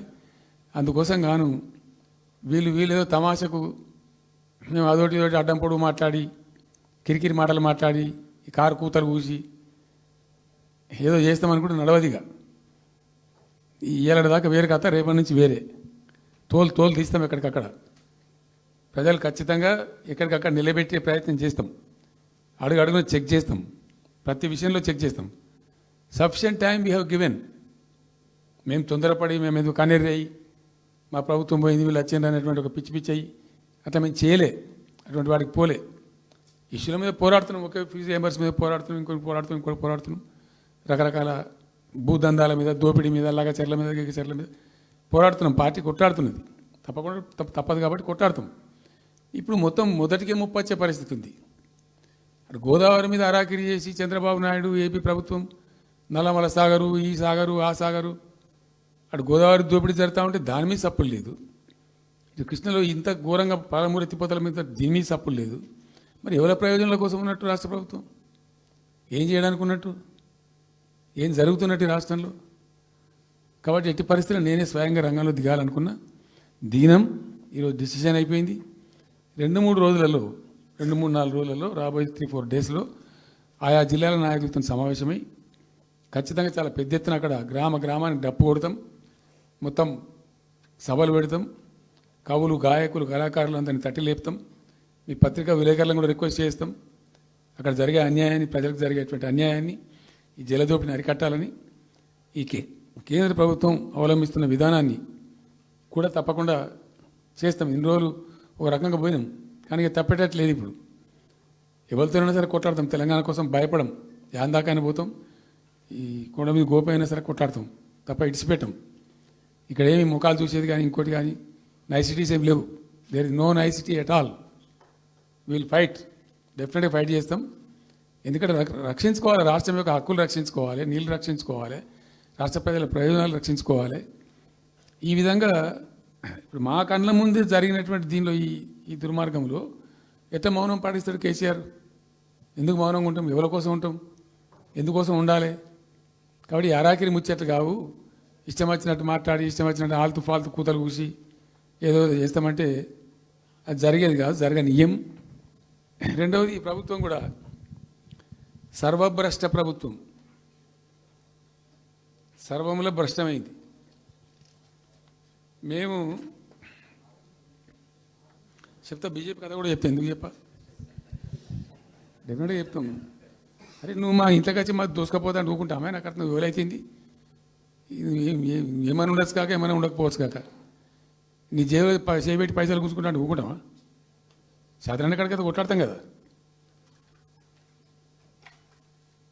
యాక్చువల్లీ ఒక పద్ధతిలో ఈ రాష్ట్రం ఒక క్రమ పద్ధతిలో మంచిగా ముందుకు పోతూ ఉంటుంది. సంక్షేమం విషయంలో కానీ, అభివృద్ధి విషయంలో కానీ, పారిశ్రామికీకరణలో కానీ, ఐటీ రంగంలో కానీ, క్రైమ్ తగ్గించడంలో కానీ, లా అండ్ ఆర్డర్ మెయింటైన్ చేయడంలో కానీ ఒక మంచి పద్ధతిలో పోతూ ఉంది. ఇవాళ ఏందండి, జంట నగరాలలో పట్టభాగాలు నడి రోడ్డు మీద హత్యలు జరుగుతున్నాయి, అడిగే దిక్కు లేదు. మానభంగాలు జరుగుతున్నాయి, రేపులు జరుగుతున్నాయి. ఎన్సీఆర్బీ రిపోర్ట్ ప్రకారంగా 20% క్రైమ్ రేట్ పెరిగింది తెలంగాణలో. పీస్ఫుల్ స్టేట్ ఉండే, ఫ్రెండ్లీ పోలీసింగ్ ఉండే, అవన్నీ ముఖ్యమైపోతున్నాయి ఇవాళ తెలంగాణలో. చూస్తున్నాం మేము, మనం పాటించడానికి చూసుకుంటూ గమనించుకుంటూ రికార్డు చేసుకుంటూ అని చర్చ చేస్తున్నాం. ఎప్పటికప్పుడు పెరిగిపోయినాయి. వాగ్దానాలు ఏంటంటే వీళ్ళు చేసినాయి? మంచిగా ఉన్న ప్రజలను, మాకు ఓటేసే ఉద్దేశంలో ఉన్న ప్రజలను పచ్చి అబద్ధాలు టెంప్ట్ చేసి మోసం చేసి, ఈ రాష్ట్ర ప్రజానీకాన్ని మోసం చేసి, దొంగ మాటలు చెప్పి, మాయ మాటలు చెప్పి, అర్రాస్ పాటలు వాడినట్టు వాడినండి, వేలం పాట వాడినట్టు. కేసీఆర్ 10,000 ఇస్తాడు రైతు బంధుకు, మేము 15,000 ఇస్తాం. మహిళలకు 2,500 ఇస్తాం. కేసీఆర్ కళ్యాణ లక్ష్మి ₹1,00,000 ఇస్తాడు, మేము తులం బంగారం కల్పిస్తాం. మీరు పెళ్లిళ్ళు చేసుకోకుండా ఆపుండ్రి. ఇదే ప్రభుత్వం మీరు చెప్పినటువంటి మాటలు, పెళ్లిళ్ళు చేసుకుంటూ ఆగిపోండి, మీరు నవంబర్లో వేసుకునే బదులు డిసెంబర్లో వేసుకుంటే తులం బంగారం కూడా వస్తుంది. ఉపన్యాసాలలో చెప్పినండి, మా దగ్గర ఉన్నాయి ఆ క్యాసెట్లని. ఇంకేం చెప్పినారు? పెన్షన్ తీసుకునే ముసలి ఎవరైతున్నారో నవంబర్లో తీసుకోకుండా డిసెంబర్లో 4,000 వస్తుంది. తెల్లారే ఇంకేం మాట్లాడిండ్రు? ఏంటిది అది? 2 లక్షల రుణమాఫీ అని నరికిండ్రు. ఉరుకుండ్రి బ్యాంకుల పంట పోయి జల్దీ తెచ్చుకోండి. ఇక ఒక్కటి కాదు, అట్లా అర్రాస్ పడవాడినట్టే. చివరికి విద్యార్థులకు, పాపం పేద విద్యార్థులకు ఇండియా ఒక స్కూటీలు కాదా బాబు, చాలా ఉన్నాయి. శాంతాడంత లిస్ట్ 420 హామీలని చాలా ఉన్నాయి. నేను కొన్ని హైలైట్ చేసి చెప్తున్నాను. టెంప్ట్ చేయడంలో, ఫర్ ఎగ్జాంపుల్ ఇప్పుడు ఇండియా మొత్తంలో ఎక్కడ ఇయ్యరండి. మేము మొత్తం కూడా 100% సమ్మిళితమైన అభివృద్ధితో మేము ముందుకు పోయినాం. ఇట్లా ఏకపక్షంగా ఏకోన్ముఖంగా పోలే. మేము ఆల్ ఫ్రంట్స్ కవర్ చేయాలని చూసినాం. పేద పిల్లలు ఉంటారు, వాళ్ళకి పాపం విదేశీ విద్య లేక సీట్ వస్తుంది, చదువుకోవాలని ఆశపడతారు, పోలేరు. వ్యక్తిగతంగా మమ్మల్ని అడిగితే మేము పార్టీగతంగానో వ్యక్తిగతంగానో చేసేది కొంతమేరకు. పాలసీగానే ఎందుకు చేయకూడదని చెప్పి ఆలోచించి 20 లక్షల రూపాయలు ఇచ్చినాం. ఎస్సీ ఎస్టీ పిల్లలు పోతే వాళ్ళకి అంబేద్కర్ పేరు అని పెట్టినాం. బీసీ అబ్బాయిలు అమ్మాయిలు పోతే వాళ్ళకు జ్యోతిబా పూలే అని పేరు పెట్టినాం. రకరకాలుగా మొత్తం మీద వాళ్ళకి 20 లక్షల రూపాయలు ఇచ్చినాం. అంటే ఎట్లాంటి ఇష్టం వచ్చినట్టు అది కూడా పెంచుతాం. కేసీఆర్ 10 లక్షలు ఇస్తే మేము 12 లక్షలు ఇస్తాం. దళిత బంధు ఇట్లా ఎన్నండి ఇష్టం వచ్చిన, అంటే నోటికి మొక్కాలిగా. అది కూడా 100 రోజుల లోపలనే ఇస్తాం. ఆ కార్డులు వంచుడు సంతకాలు పెట్టి బాండ్ సంతకాలని ఇంటింటి కార్డులు వంచి మొత్తం చెడగోపం పెట్టారు. దిక్కుమాలిన దరిద్రం అంతా నెత్తిన పెట్టి కంప్లీట్ ప్రజలను టెంప్ట్ చేసి ఇలా వడ్లు కొంటలేరండి. సన్నాలు మొత్తం వడ్ల ప్రతి ధాన్యానికి లిస్టు పెద్ద లిస్టు శాంతాడంత లిస్టు. ఇక కందులకింత, మినుములకింత, పసుపుకింత, పప్పుకింత, మొక్కజొన్నకింత, అన్నిటికీ 500 బోనస్. అన్నిటికీ ఏమి దేనికి దిక్కు లేదు. పత్తి కొనే దిక్కు లేదు, వడ్లు కొనే దిక్కు లేదు. ప్రైవేట్గా అమ్ముకుంటారు, దోపిడికి గురి అమ్ముకుంటారు పాపం. ఏడ్చుకుంటూ కన్న నీళ్ళు కుక్కుంటారు.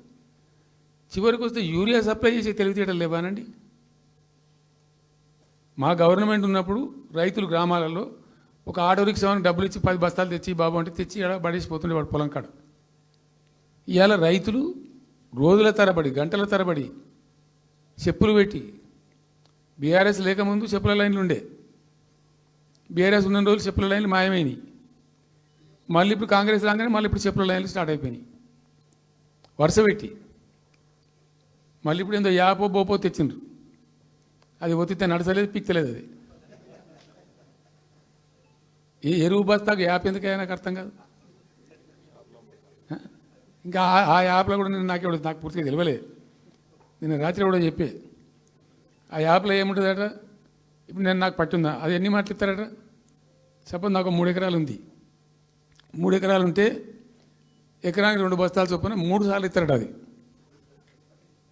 అంటే 3 సార్లు పోవాలి. ఇక యాడికి పోవానో నాకే తెలియదు. ముఠమూల యాపే దొరకదు కాలబెట్టి.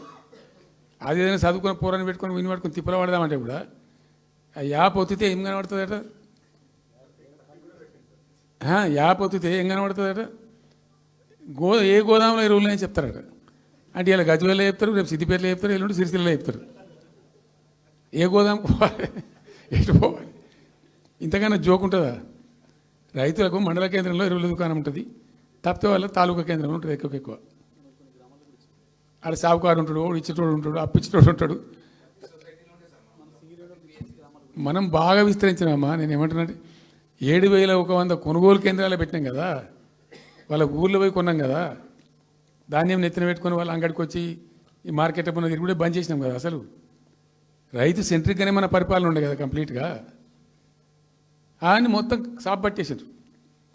ఇప్పుడు అరాస్పాడలు వాడి 2 సార్లు రైతు బంద్ ఎగ్గొట్టిండ్రు. పెన్షన్ 4,000 ఇస్తామని 2 నెలల పెన్షన్ ఎగ్గొట్టిండ్రు. చాలా భయంకరమైనటువంటి పరిస్థితి తీసుకొచ్చిండ్రు రాష్ట్రంలో. ఇంత దిక్కుమాలిన కథ. నిరుద్యోగ భృతి ఇస్తాము, ఇవాళ మొక్కాల ఎన్ని అసలు హామీలు. నిరుద్యోగ భృతి ఇస్తాము, తోక ఇస్తాము, నోటిఫికేషన్లు ఇస్తాము, జాబ్ క్యాలెండర్లు ఇస్తాము, విద్యా భరోసా కార్డు. ఇక వాడు చూసేవాడు అడ్డం పడి ఆయన ఓటేసారు జనం. జరిగింది ఏంది, టెంప్ట్ అయిపోయారు. ఏమైందంటే యాక్చువల్లీ ఫ్యాక్ట్ ఏంటంటే ఇదే తెలంగాణ భవన్లో ఎన్నికలకు పోతున్నాం 2014. ఎన్నికల కమిటీ, హామీల కమిటీ ఒకటి ఉండే, మేనిఫెస్టో కమిటీ. అది రాస్తాను. దానిలోకి 2-3 రిటైర్డ్ ఐఏఎస్ అధికారులు కూడా ఉండేప్పుడు ఒక సందర్భం వస్తే నేను అడిగిన, అసలు మనం పెన్షన్ ఎందుకు ఇస్తాం ప్రజలకు? Why do you give pensions at all? ఎందుకు ఇవ్వాలి అసలు? దానికి ఒక పరమార్థమో పర్పస్ ఉందా? అగాధం పట్టుకొని ఇట్లా పంచిపెట్టుడా ఏంది అసలు? మీ ఉద్దేశం ఏంటి సార్ అన్నారు. అనుకోకుండా దురదృష్టవశాత్తు కొందరు డెస్టిట్యూట్స్ అవుతారు, కొందరు ఫిజికల్ హ్యాండిక్యాప్డ్ అవుతారు.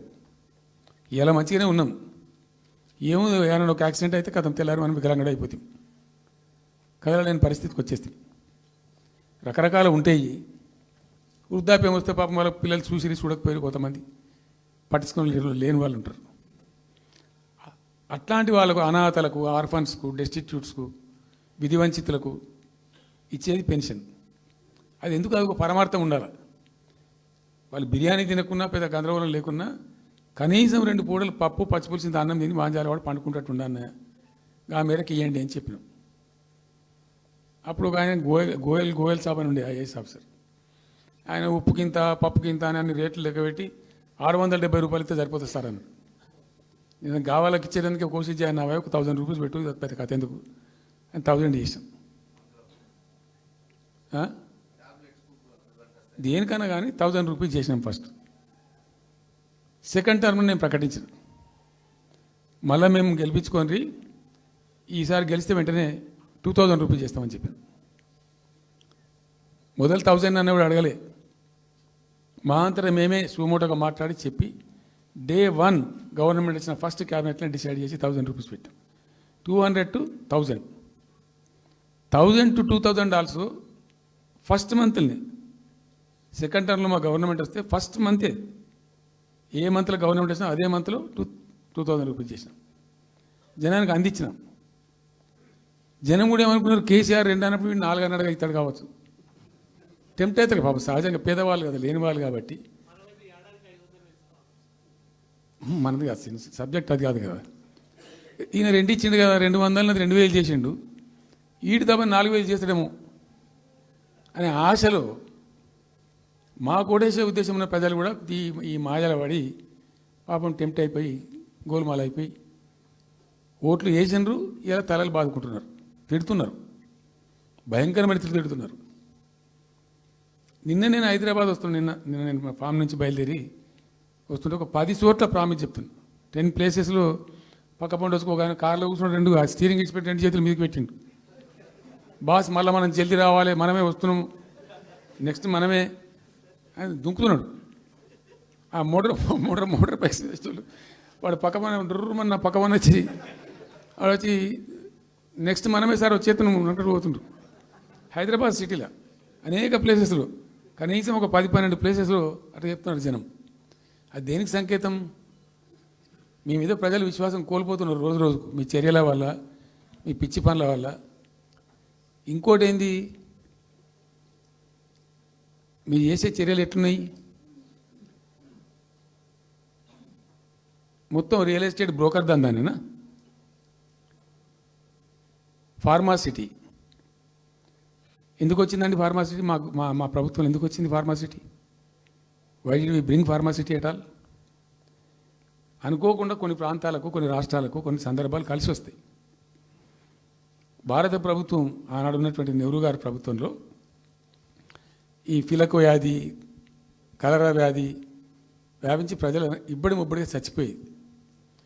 ఎట్లా అంటే దీనికి ప్రాపర్ మెడికేర్ లేదు, ఎక్కడికక్కడ లోకలైజ్డ్ ప్రొడక్షన్స్ ఉండాలని చెప్పి ఐడిపిఎల్స్ అని పెట్టిండ్రు, కొన్ని కీలక రాష్ట్రాలలో పెట్టిండ్రు. అందులో మన అదృష్టంకు ఆ టైంలో హైదరాబాద్ కూడా ఐడిపిఎల్ వచ్చింది. ఐడిపిఎల్ యొక్క పుణ్యమా అని దాంట్లో నుంచి కొంతమంది నేర్చుకొని బయటకు వచ్చి, డాక్టర్ అంజిరెడ్డి కూడా ఐడిపిఎల్ ఎంప్లాయ్, బయటకు వచ్చి వాళ్ళు స్వయంగా పెట్టి చాలా విస్తరించారు. చాలా అంటే చాలా విస్తరించారు. ఆయన దగ్గర అంజిరెడ్డి దగ్గర పనిచేసిన కూడా బయటకు వచ్చి వాళ్ళు పెట్టుకొని వాళ్ళు విస్తరించారు. ఇట్లా ఏమైపోయింది? Hyderabad has become a medical hub, pharma hub. ఒక ఆయన వచ్చి నాకు డబ్బులు బాగున్నాయి కాబట్టి నేను 10,000 కోట్లు పెట్టి పరిశ్రమ పెడతాను, నడవది, ఎడబడతా అంటే పెడతా అంటే దానికి ఎక్కువ కావాలి. అంటే ఆ ఎంప్లాయీస్, ఆ టెక్నీషియన్స్, ఆ కథా కార్ఖానా ఎక్కడైతే ఉంటుందో అక్కడ సక్సెస్ అవుతుంది. అట్లా ఏమైంది? ఫార్మా యొక్క ఎక్కువ బిల్డ్ అయింది హైదరాబాద్లో. ఫార్మా యొక్క ఎక్కువ బిల్డ్ అయిన ద్వారా చాలా ఇబ్బడి ముగ్గడిగా కంపెనీలు వచ్చినాయి ఇక్కడ. అసలు 1/3 వరల్డ్కు మన జినోమ్ వ్యాలీ నుంచే వ్యాక్సిన్ సప్లై అవుతుంది. ఇవాళ 1/3 of the world Hyderabad genome valley నుంచే వ్యాక్సిన్ సప్లై అవుతుంది. అట్లా ఎప్పుడో ఉన్న బయాలజికల్ ఈవెంట్స్ ఆ రాజుగారు స్థాపించారు ఆ కాలం 104 సంవత్సరాల క్రితం నిజాం పీరియడ్లో. అట్లాంటి కంపెనీలు వస్తూ వస్తూ వస్తూ వస్తూ వస్తూ Hyderabad has become a best destination for pharma. అయితే ఏమవుతుంది? ఆ రసాయనిక వ్యర్థాలు ఏవైతే ఉంటాయో అవి కొద్ది కారకాలు ఉంటాయి, ఇబ్బందులు కలిగిస్తాయి. మన హుస్సేన్ సాగరే కాలుష్యమయమైపోయి గబ్బు వాసన వచ్చే పరిస్థితి ఉండేది, మనం అందరం కూడా చూసినాం. సో దీని నుంచి హైదరాబాద్ బయటపడాలి. ఫార్మా వదులుకుందామా? వదులుకోవద్దు. మరి ఏం చేయాలా? 4 టీములు తింపిందండి నేను ప్రపంచవ్యాప్తంగా. ఐఏఎస్ అధికారుల బృందాలు, శాంతికుమార్ గారు అని చెప్పి ఆమె చీఫ్ సెక్రటరీ కూడా రిటైర్ అయింది. ఆమె అప్పుడు హెల్త్ సెక్రటరీగా ఉండే కొంతకాలం. ఆమె నాయకత్వంలో పంపించాం, చాలా దేశాలకు పంపినాం. మరి తిరిగి రండి. ఇప్పుడు ఏమైంది? మందులు లేని ప్రపంచాన్ని ఊహించలేము. మందులు కావాల్సిందే. మందులు తయారు చేసే సందర్భంలో తప్పకుండా కొంత వేస్టేజ్ ఉంటుంది. ఆ వేస్టేజ్ని ఎట్లా మేనేజ్ చేయాలి అని దానికి తెలివి కావాలి. సింపుల్ ఎగ్జాంపుల్ చెప్పండి, మన ఇంట్లో కిచెన్లో కూడా డైలీ వేస్ట్ ఉంటుంది, కానీ చాలా నీట్గా పెట్టుకుంటాం మనం దాన్ని. ఆ వేస్ట్ని డిస్పోజ్ చేస్తాం, కిచెన్లోనే ఉంచితే చచ్చిపోతాం కాబట్టి ఆ భయానికి క్లీన్ పెట్టుకుంటాం, మన ఓన్ కిచెన్ కాబట్టి. ఎగ్జాక్ట్లీ ఎట్లయితే కిచెన్ క్లీన్ పెడతారో వాటిని కూడా క్లీన్ పెట్టాలి. అయితే ఒక ఫార్మా కంపెనీ ముందు నుంచి మనం పోతున్నాం అనుకోండి, మన దగ్గర అయితే వాసన వస్తుంది, మనకు తెలుస్తుంది ఇదేదో మెడిసిన్ తయారు చేసే కంపెనీ అని. వేరే దేశాలలో అట్లా లేదు. యూరోప్లో లేదు, యూఎస్లో లేదు, చాలా దేశాల్లో లేదు, చైనాలో లేదు. సో గొట్టం నుంచి పొగరాదు. సో మనం మాత్రం టెక్నాలజీ మనం పెట్టుకోలేమా, పెద్ద ఇష్యూ అని చెప్పి ఐఏఎస్ అధికారుల బృందాలను తింపిన నేను అనేక దేశాలకు తింపి పంపించి, హైదరాబాద్లో ఫార్మా ఉంది కాబట్టి హైదరాబాద్ యొక్క లార్జర్ ఇంట్రెస్ట్లో ఫ్యూచర్ దృష్ట్యా ఫార్మాను కాపాడుకోవాలి, ఆ ఎక్కువ పోనీయద్దు, ప్లస్ ఈ కాలుష్య భారం నుంచి ప్రజలను రక్షించుకోవాలి. ఎట్లా అంటే జెడ్ఎల్బీ అని వచ్చింది, జీరో లిక్విడ్ బేస్ అని. ఆ డిశ్చార్జ్ ఏదైతుందో దాన్ని మొత్తం జీరో లిక్విడ్ చేస్తారు. ఇంకా కాలుష్యం కాదు, ఏం చెడిపోదు, వీళ్ళకి ఇబ్బంది ఉండదు. అది ఇంటర్నేషనల్ లెవెల్లో సక్సెస్ఫుల్గా ఉంది, సక్సెస్ఫుల్గా జరుగుతుంది. అమెరికాలో ఉన్నాయి చాలా కంపెనీలు, యూరోప్లో ఉన్నాయి, ఇంకా చాలా చోట్ల ఉన్నాయి. అవసరం, ప్రతి దేశానికి అవసరమే. అయితే మనం ఆ సిస్టమ్ పెట్టుకోవచ్చు కదా అని చెప్పి ఒక ఫార్మా యూనివర్సిటీ కూడా పెడదాం దానిలో అని చెప్పి ఫార్మా ఇండస్ట్రీ తెచ్చినాం. 2 హెలికాప్టర్లు తీసుకొని ఆ ఫార్మా బిజినెస్ మెన్ అయితే ఉంటారో వాళ్ళని నేనే స్వయంగా పెట్టుకుని పోయి ఆ ముచ్చర్ల కాడ పోయి తీసుకుపోయి చూపించి ఈ ప్లేస్ బాగుంటుంది కదా అంటే బాగుంటుందని చెప్తే దాన్ని ఫైనల్ చేసి చాలా కష్టపడి 5-6 సంవత్సరాలు పర్సూ చేసి రైతాంగంతో ఘర్షణ పడకుండా ఒక 20,000 ఎకరాలు పెట్టుకొని చేస్తే 14,000 ఎకరాల పైచీలకు వరకు 14,000 నెట్ వచ్చింది ప్రభుత్వానికి. 14,000 acres already acquired by government. చాలా ఎంఓయూలు జరిగినాయి, అన్నీ జరిగినాయి. మన లోకల్ వాళ్ళు రెడీ ఉండి. అయితే పర్టికులర్లీ జీడిమెట్ల, చెర్లపల్లి వీళ్ళు ఏమన్నారంటే, సార్ మాకు ఆల్టర్నేటివ్ స్థలం మంచిగా ఇస్తే మేము అక్కడికి వెళ్ళిపోతాం, ఈ బాధ మాకెందుకు, ప్రజలతో కూడా ఈ బదనాం ఎందుకు, ఆడ పెట్టుకుంటాం. పెట్టి కామన్ అఫ్లుయెంట్ ప్లాంట్స్ పెట్టి ఒక ఐఏఎస్ అధికారిని పెట్టి దాన్ని ప్రభుత్వ నిఘాలోనే ఈ రసాయనాలు వ్యర్థాలను ఇష్టం వచ్చినట్టు ఎటుపడినట్టు పంపకుండా ఆ నియంత్రణలో జరగాలని చెప్పి పెట్టుకున్నది ఫార్మాసిటీ. దానికి ఎన్వైరాన్మెంటల్ క్లియరెన్స్ కూడా వచ్చింది. కేంద్ర ప్రభుత్వాన్ని ఒప్పించి ఎన్వైరాన్మెంటల్ క్లియరెన్స్ తెచ్చినాం. హైదరాబాద్ మొత్తం ఫార్మాను ఒకటే దగ్గర తీసుకుపోయి పెట్టాలి, అక్కడ ఫార్మా సిటీ కట్టాలి, అక్కడ పనిచేసే ఎంప్లాయీస్ కూడా పొద్దాకి ఇటు అటు తిరిగేటువంటి అవసరం లేకుండా మంచిగా బ్రహ్మాండమైన సిటీ రావాలి, వచ్చే సిటీకి కావాల్సినటువంటి ఆల్ ఇన్ఫ్రాస్ట్రక్చర్ రావాలి అని చైనాలో నేను చైనా పోయినప్పుడు చూసినట్టు అది 70,000 ఎకరాలు వాళ్ళది, చాలా హ్యూజ్ ఫ్యాక్ట్. మనకి ఒక 20,000 acres అయితే మస్తు అవుతుందని చెప్పి మేము తీసుకొని చేసినాం. మెడికల్ కాలేజ్ కూడా మంజూరు చేసినాం ఆ పక్కనే, వీటన్నిటి దృష్ట్యా పెట్టుకొని. అంటే మేము ఒక పద్ధతి పెట్టుకొని దాన్ని ఒక సిస్టమేటిక్గా చేసినాం. చేస్తే ఇప్పుడు దాన్ని ఏందండి దందా, ఏదైనా చేసి దాన్ని నమ్మకదొబ్బన్న. ఏం జరుగుతుంది రాష్ట్రంలో? ఫ్యూచర్ సిటీ, తొక్క సిటీ, ఎవరికి కావాలి నీ ఫ్యూచర్ సిటీ? నాకు అర్థం కాదు. నువ్వు పెంచినావు హైదరాబాద్ను, ఎవరు చేసిన హైదరాబాద్ సిటీ? ఇంత వైబ్రాంట్ సిటీ ఎక్కడికి వెళ్ళొచ్చింది? 400 సంవత్సరాల చరిత్రతోని దీనికంతా ఒకటి పోతే జరిగి ఆటోమేటిక్గా పెద్ద సిటీ అయింది. అట్లా అన్నీ కావు, అందరికి కావు. ఎన్ని రాష్ట్రాలకు ఉన్నాయండి? బెంగాల్ కలకత్తా ఉంది, మహారాష్ట్రకు ముంబై ఉంది, మనకు హైదరాబాద్ ఉంది, కర్ణాటకకు బెంగళూరు ఉంది, తమిళనాడుకు మద్రాసు ఉంది, ఢిల్లీ కోర్స్ ఢిల్లీ. వేరే రాష్ట్రాలకు లేవు కదా, 28 రాష్ట్రాలకు ఉండయి. సో ఇంత మహానగరం నిర్మితమైంది. ఈ నగరం యొక్క భవిష్యత్తును దృష్టిలో పెట్టుకొని పెట్టిందే ఫార్మాసిటీ. ఈ సిటీ మొత్తం గబ్బులు వేసిపోవాలి ఇక్కడ దాంతో, నువ్వు తీసుకుపోయాలి ఫ్యూచర్ సిటీ, తోక సిటీ. ఏందన్నట్టు ఇది? అన్ని దిక్కుమాలిన పాలసీలు, రియల్ ఎస్టేట్ బ్రోకర్ దందా తప్పితే ఇంకోటి లేదు. అన్నీ కనబడతాయి మనకు. మీరు పరిశీలనగా చూస్తే, పూర్తిగా చూస్తే అసలు చాలా గందరగోళం. గురుకుల పాఠశాల విద్యార్థులు చచ్చిపోతారండి. ఇప్పటికి 120 మంది విద్యార్థులు చచ్చిపోయారు. గంత నియంత్రణ లేదా? గంత తెలివి లేదా? ఒక గట్టి అధికారిని పెట్టి గట్టి చర్య తీసుకోరాదా? ఏందో చేస్తాము నీ ఫ్యూచర్ సిటీతో ఒక సిటీ ఈ పోరగాళ్ళని చేస్తారు. తర్వాత ఫార్మా సిటీలో ఆ ల్యాండ్ అక్వైర్ చేసినప్పుడు కండిషన్ ఏంటంటే ఓన్లీ ఫార్మా సిటీకి మాత్రమే వాడతాము. Conditional land acquisition. హైకోర్టులో కేసు ఉంది. హైకోర్టులో ఈ ప్రభుత్వం ఏం చెప్తుంది? లేదు ఫార్మా సిటీ ఉంటుంది. మళ్ళీ ఆడ 3,000 ఎకరాల్లో వాడేవాడు అంబానా సల్మాన్ ఖానా ఎవడో వంతారను బొంతారను పెడతారు. ఈ జూ పార్క్ కొంచెం ఆడబెడతారట. ఎందుకు జూ పార్క్ అమ్మకతోపడానిక? ఏం జరుగుతుంది ఈ రాష్ట్రంలో అసలు? మేము ఇటువంటి చిల్లర పనులు చేయలేదే మేము ఉన్నప్పుడు. ఇంత దుర్మార్గమైన కార్యక్రమాలు చేయలేదే. ఇది ఎక్కడ దిక్కుమాలిన దందా? ఏం జరుగుతుంది అసలు? ఏం చేయదలుచుకున్నారు ఈ రాష్ట్రాన్ని? ఇదేం పోతున్నా? సో ఇట్లా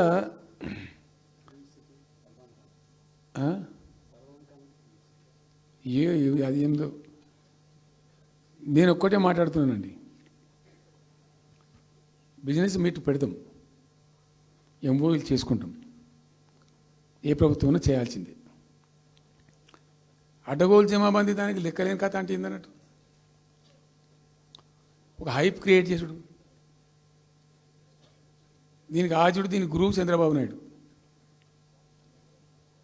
ఇప్పుడు చంద్రబాబు నాయుడు చెప్పిన లెక్కల బిజినెస్ వచ్చేది ఉంటే, ఎంఓయూలు సక్సెస్ అయ్యేది ఉంటే ఆంధ్రప్రదేశ్లో ఈ పాటికి 20 లక్షల కోట్లు వచ్చి ఉండాలి.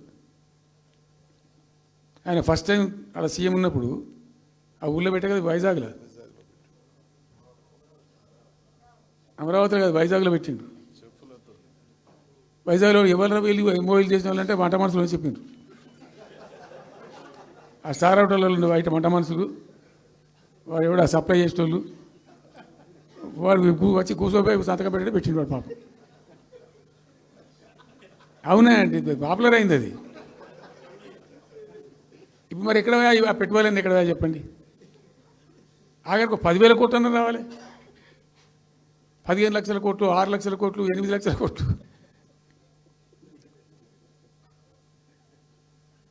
అయితే అప్పుడు తమాషా జరిగింది. ఈ భోపాల్ ముఖ్యమంత్రి, అప్పుడు నేను ముఖ్యమంత్రి ఉంటే, భోపాల్ ఉన్న ఆయన పేరు శివరాజ్ సింగ్ చౌహాన్, ఆయన సీఎం ఉండే. ఆయన ఆ ప్లానింగ్, అదే ఇప్పుడు నీతి ఆయోగ్ ఉంది కదా, దానిలో సబ్ కమిటీకి ఆయన చైర్మన్. నేను భోపాల్లో పెడతా బాయ్ సాబ్ జర వచ్చిపోను అని ఖచ్చితంగా ఊరికే బతిమాలితే, ఫోన్ల మీద ఫోన్లు చేస్తే ఏం భోపాల్ లేవా మీరు చూసుకొని అంటే, లేదు సార్ నువ్వు తప్పకుండా రావాలంటే సరే అని పోయినండి. అయితే ఆడొక ఇండస్ట్రీ మినిస్టర్ ఉంది, వాళ్ళ గవర్నమెంట్కి ఉంటారు కదా మధ్యప్రదేశ్కు. ఆమె వచ్చి నీ కొడుకు వచ్చి బాగా ఆగమాగం చేస్తానని మమ్మల్ని అంటే, ఎందుకు చేస్తాడమంటే ఆయన అదొకటితోటి మాట్లాడి ఎక్కువ చేసుకుంటుండే బాగా అంటే, నువ్వు కూడా దాంట్లో గట్టిగా చెయ్యి. ఆమె వసుంధర రాజే చెల్లెలు, ఆమె పేరు యశోధర రాజేనా ఏదో అన్నది. అంటే నేను అంతకుముందు ఒక కొద్ది రోజుల ముందే నేను భోపాల్ పోవడానికి ఒక దాదాపు 2-3 మంత్స్ బిఫోరే మోడీ గారు వచ్చిండు. అక్కడ వచ్చి 14 లక్షల కోట్లకు ఎంఓయూ చేసి పడేసారు. ఇది మధ్యప్రదేశ్ గవర్నమెంట్. ఏంటి మొన్న 14 లక్షల కోసం చేసింది కానమ్మా, మీకు నాకు అర్థం కాదు, నీకేం రాలేదంటావు నువ్వు. ప్రధానమంత్రి మీకు సపోర్ట్ ఉండే, మీకు పార్టీ అయ్యి మీకు మంచిగా నీకు ఇంత లాభం ఉంది అంటే, ఓ సో బోగసాయి సాబా ఆమె నేను అతను ప్రామిస్ చెప్తాను. నేను ఐ వాజ్ షాక్డ్. అది వచ్చేదా పోయేదేస్తానంత వాటిగా గ్యాసు. అంటే ఈ గ్యాసులు ఎవరిని మోసం చేయడానికి ఇంత వంచిస్తారా ప్రజలను? నికరంగా వస్తే పెట్టుబడులు రావాలి కదా, కనబడతాయి కదా. ఆ పెట్టుబడులు వస్తే లాభాలు జరుగుతాయి, ఉద్యోగాలు వస్తాయి, ఫ్యాక్టరీలు వస్తాయి, అడిషనల్ ఇన్కమ్ జనరేట్ అవుతుంది, స్టేట్ గవర్నమెంట్కి జిఎస్టీ పెరుగుతుంది. ఏం లేదు, వాటిదే గ్యాస్. మొన్న వీలైతే చెప్పి 5 లక్షల, నువ్వు కొంచెం తగ్గించి చెప్తున్నావు. నేను పేపర్లో చూసింది 575.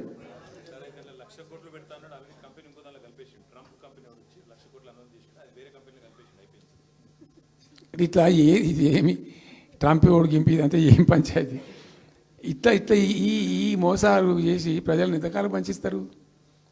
రియల్గా కాంక్రీట్ టర్మ్స్లో రియల్గా రావాలి, కృషి చేస్తే నిజంగా తండ్రాడాలి. మా గవర్నమెంట్ వచ్చిన నాడు హైదరాబాద్ నుంచి సాఫ్ట్వేర్ ఎక్స్పోర్ట్స్ 57,000 కోట్లు ఉండేనండి. మేము దాన్ని 2,47,000 దాకా తీసుకుపోయినాం. స్టెప్ అప్ చేసుకుంటూ వాటిని నరికితే గాలిలో మాటలు చెప్తే వస్తాయా? మేము బిజినెస్ మీట్లు పెట్టలే, కాంక్లేవ్లు పెట్టలే, ఏం లేదు, పరదాలు కట్టలే. బెస్ట్ పాలసీ చేస్తే ఆటోమేటిక్గా అట్రాక్ట్ అయి వస్తారు. నేను చెప్పిన అప్పుడు ఒక ఆయన ఉండే, పాప ఆయన చీఫ్ సెక్రటరీ కూడా రిటైర్ అయ్యిండు, ఆయన పేరే ఉండే మాధవరావు అల్లుడు ప్రదీప్ చంద్రకు చెప్తే ఆయన పాలసీ తయారు చేయమని చెప్తే తెప్పించండు. పాపం చాలా దేశాలకు తెప్పించండు. ఒక 50 సార్లు రిజెక్ట్ చేసిండు. ఇట్లా కాదు, నాకు కాంక్రీట్ కావాలి, ఇంకా మంచి కావాలని చెప్పి చాలా కష్టపడి చేసిండు. I must appreciate him. The best policy was brought in. తెచ్చిన తర్వాత కూడా ఎట్లుంటుందంటే, ఒక కంపెనీ వాడు వచ్చిండు, ఫాక్స్కానా, ఆ మహారాష్ట్రలో కొట్టుకుపోయింది. ఫాక్స్కాన్ అనే కంపెనీ చాలా పెద్ద కంపెనీ వాస్తవానికి. ఇదేవి తయారు చేస్తారు, ఈ సెల్ ఫోన్లు ఇవన్నీ ఎలక్ట్రానిక్స్లో ఉన్నాడు. చాలామంది ఉమెన్కి ఎంప్లాయ్మెంట్ దొరుకుతుంది దాంట్లో, 1000 మందికి. సరే వస్తే మనకు కూడా లాభం జరుగుతుంది. మన ఎంబడి మస్తు దానిలో ఆల్మోస్ట్ వచ్చిండు, 90% వచ్చిండు. మీ పాలసీ బాగుందని అప్రిషియేట్ చేసి అన్ని చేసిండు. యాళ్ళకు వస్తే మహారాష్ట్ర ప్రభుత్వం 3,000 కోట్ల రూపాయలు వానికి నగదు ఇన్సెంటివ్ ఇస్తాను, వాడు కొట్టుకుపోయాడు. 3,000 crores ఎదురిస్తేనే నీకు డబ్బులు అని తీసుకుపోయాడు. అప్పుడు మనకు అంత కెపాసిటీ లేకుంటే, సరే రియల్ ట్రై చేస్తే, కాంపిటీషన్ ఉన్నప్పుడు ట్రై చేస్తే కొన్ని సందర్భాలు జరుగుతాయి, కొన్ని జరిగాయి. ఉన్నట్టు తెలుసు, కట్టండి కదా, నడుస్తుంది కదా, ఫ్యాక్టరీ స్టార్ట్ కూడా అయింది కదా ఆల్రెడీ. సో అట్లా రియల్ ఎఫర్ట్ చేస్తే కొంత జరిగేటువంటి ఆస్కారాలు ఉంటాయి. వెల్స్పన్ కానీ, వరంగల్లో వస్తున్నటువంటి మెగా టెక్స్టైల్ పార్క్లో కైటెక్స్ కానీ, చాలా వాళ్ళు ఎంబడివాడి తనలాడి తిప్పలవాడి అది చేసి పట్టుకొస్తే ఓటి సమకూరుకుంటూ పోతుంటుంది. కానీ వట్టి హైప్ క్రియేట్ చేసి మందిని మోసం చేసి ఎన్ని రోజులు ఇస్తుంది? ఆత్మవంచన, ప్రజావంచన. ఏమైనా వస్తుందిరా బాబు అంటే ఏమి రాదు. ఈ గ్యాస్ల ప్రజలను పెట్టి ఇప్పుడు ఇస్తాన 2,500 దిక్కులేదు మహిళలకు, 1 కోటి మంది మహిళలను కోటీశ్వర్లను చేస్తాం. కాంగ్రెస్ మంత్రులంతా ఒకటే పాట పాడు, ఏమి ఎట్లా చేస్తావా 1 కోటి మంది మహిళలను కోటీశ్వర్లను? నీ దగ్గర ఉంటేనా? ఉన్న రెవెన్యూ పీకింది రాష్ట్రాన్ని, లోపలికి అయిపోయింది. మేము ఉన్నప్పుడు గ్రోత్లో 50% లేదు. అసలు మీ గ్రోత్ గురించి అవగాహన ఉందా? ఒక్కొక్క రూపాయి కూడబెట్టాలి, ఎట్ట తీసుకుపోవాలి. నేను ముఖ్యమంత్రి అయిన తర్వాత నన్ను ఎంతమంది టెంప్ట్ చేసినా, ఐఏఎస్ ఆఫీసర్లు వాళ్ళు వీళ్ళు, ₹1 రిజిస్ట్రేషన్ ఛార్జ్ పెంచారు నేను 4 ఏళ్ళ దాకా. Not even single rupee. ఉల్టా నేను వాళ్ళని పిలిచి మీకు ఏం కావాలి, రియల్ ఎస్టేట్ బాగా మంచిగా చేసుకుపోవాలి, హై క్లాస్ రావాలి అంటే ఎట్లా, హైదరాబాద్లో కూడా స్కై లైన్ రావాలని చెప్పి 3 ఏళ్ళు తిప్పలవాడనండి నేను, 3 years. ఎందుకంటే స్కై లైన్ రావాలని నోటి మాట అంటే రాదు, దానికి కూడా ఎక్కువ కావాలి. ఆ 50 అంతస్తులు 60 అంతస్తులు మీదకి పోయి కట్టేటువంటి ఆ క్రేన్ ఆపరేటర్లు, క్రేన్ డ్రైవర్లు, దానికి సంబంధించిన సరంజామా అంత ఉంటుంది. ఆ ఎక్కువ వస్తే ఆ స్కై రైజ్ వస్తుంది. ఆ ఎక్కువ తేవడానికి చాలా కష్టపడాల్సి వచ్చింది. ఇప్పుడు ఈ రాజభవన్ పక్కనే గేట్ పక్కన ఒకటి ఉంటుంది చూడండి, కాదు ఒక టవర్ ఉంటుంది ఒకటి. నేను అప్పుడు నేను పోతుంటే ఈ పునాది తీసిండు, మంచి స్పాట్ ఇది, వాటర్ ఫ్రంట్ ఉంటుంది హుసేన్ సాగర్. అతను చెప్పుండే మనం స్కై లైన్లో భాగంగా ఇద్దాము, 50 అంతస్తులకు ఇద్దామని చెప్పి ఆగమంటే ఆయన ఎవరో రాజుగారు ఆగలే, ఆయన గతగా కట్టుకోండి పాపం. It took me 3 years to bring sky line to Hyderabad. మేము ఒక పద్ధతికి పోయినాం, సిస్టమ్ చేసినాం, ఓపికతోని చాలా సిన్సియర్గా మంచి పద్ధతితోని వాళ్ళతో డిస్కస్ చేసుకుంటూ మాట్లాడుకుంటూ ఒక క్రమ పద్ధతిలో పోయినాం. గట్టుంటుంది పద్ధతి. కానీ 4 ఫీజు తీసినాం, 10% ఏదో ఫీజు ఉండే. తర్వాత ఆర్డీఓ ఆఫీసుకోవాలి సార్, ఈ ఫీజు ఏమో కానీ ఆ ఫీజు ఎక్కువ అవుతుందని వాళ్ళు చెప్పారు. అది తీసేవతల పడేసినాం. అది తీసేసినాం, ఆర్డీఓ దగ్గర పోయే అవసరం లేకుండా కూడా చేసినాం. ఇప్పుడు అదొక ఫీజు. ఆ ఫీజుతో ఏమైంది, ఆయనతో పీకింది. హైదరాబాద్ రియల్ ఎస్టేట్ గంగల కలిసింది. మేమేమో ఆనాడు నిజంగా చెప్తున్నా, చాలా సంతోషంగా చెప్తున్నాను నేను, భూముల ధరలు పెంచినాం తెలంగాణలో, ప్రజా ఆస్తులు పెంచినాం, ప్రజా ఆస్తుల యొక్క విలువ పెంచినాం. 4 ఎకరాల నోడు ధీమాతో ఉండే తెలంగాణలో.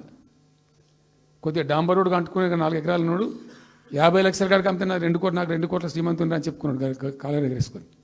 ఇవాళ ఏమైనాయండి భూముల ధరలు? కుప్ప కూలిపోయినాయి. ఇంట్లో అమ్మాయి పెయింట్ ఉంటే ఎకరం అమ్మి చేద్దాం అనుకుంటే కొనే దిక్కులేదు సార్ అని కళ్ళకి నీళ్ళు పెట్టుకుంటారు ప్రజలు. ఇవాళ లేదు, ఒక ఎకరా కూడా అమ్ముడు పోతలేదు, ఇప్పుడు కొంటలేడు. దిక్కు లేకుండా అమ్ముకుంటే ఇష్టం వచ్చిన అడ్డమైన ధరలకు అమ్ముకోవాలి. సో ఈ అరాకిరి మాటలు చెప్పి అడ్డమైన హామీలన్నీ ఇచ్చి నీకు చేసాదగాక కేవలం రాజకీయ అధికారమే మా లక్ష్యం అనే పద్ధతిలో ఇచ్చి ఇలా ప్రజలను వంచి అటు రైతాంగాన్ని నడిపిస్తున్నారు, పేద ప్రజలు నడిపిస్తున్నారు, పేద విద్యార్థులు నడిపిస్తున్నారు, రిటైర్డ్ ఎంప్లాయీస్ నడిపిస్తున్నారు. పచ్చి అబద్ధాలు. కేసీఆర్ చేసిన అప్పులకు వడ్డీలు కట్టలేకపోతున్నావా? కావు ఉతికింది కదా, ఈ చెంప ఆ చెంప వాయించింది కదా. ఎంత కడుతున్నారు? తీసుకున్న అప్పులు ఏంటంటే 2,90,000 కోట్లు మొత్తం కలిపి చెప్పారు కదా చాలా స్పష్టంగా.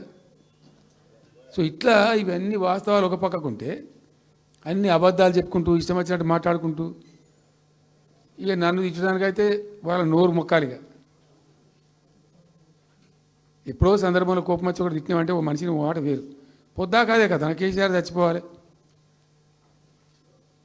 మాట్లాడినప్పుడల్లా. ఎక్కడైనా మాట్లాడు, ఏ సందర్భంలో మాట, నువ్వు కాలేజీలో మాట్లాడు, లేకపోతే ఇంకో కాడ మాట్లాడు, స్కూల్ పిల్లల కాడ మాట్లాడు. గింత అక్కసు ఉంటుంది మనుషులకు. అది కరెక్ట్ అవుతుందా? సో ఇష్టం వచ్చిన పద్ధతులు, మాటలు, ఇష్టం వచ్చిన దుర్మార్గ ప్రచారాలు, అన్ని పచ్చి అబద్ధాలు నోరు తెరిస్తే. రియాలిటీ వేరుంది, జరుగుతున్నది వేరున్నది, అన్ని రికార్డ్ అవుతున్నాయి ప్రజల్లో, అన్ని గమనిస్తున్నారు.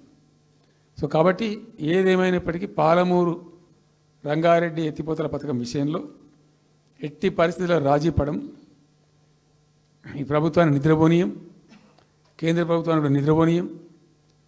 మా హక్కుల పరిరక్షణకు ఒక డ్రాప్ తక్కువైనా కూడా at any cost, at whatever cost, TRS పుట్టిందే తెలంగాణ ప్రజల కోసం.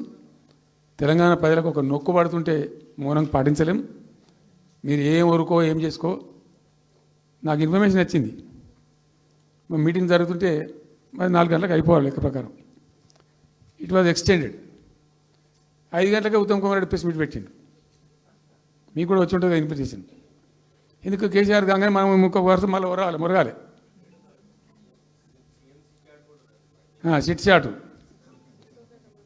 అది కూడా ఎందుకు మొరగడానికి? ఆ మొరుగుడుకు వాల్యూ ఉంటుంది. So thank you so much. ఈరోజు నేను ఏమంటున్నాను, మీతో ఒక request, Rahul don't be hasty. ఇవాళ I'm only restrict my self to Palamuru ఎత్తిపోతల పథకం. అది డైల్యూట్ అవుతుంది కాబట్టి ఇలా చెప్పాను. నేను ఉంటున్నా, మీకు అందుబాటులో ఉంటుందిగా. I'm on the field now. కాబట్టి మీకు please here me. You have to excuse me today. దానికే నేను రిస్ట్రిక్ట్ అవుతాను. ఇలా any question, 100 questions you put me, I will give you answer tomorrow or day after, any time. Thank you.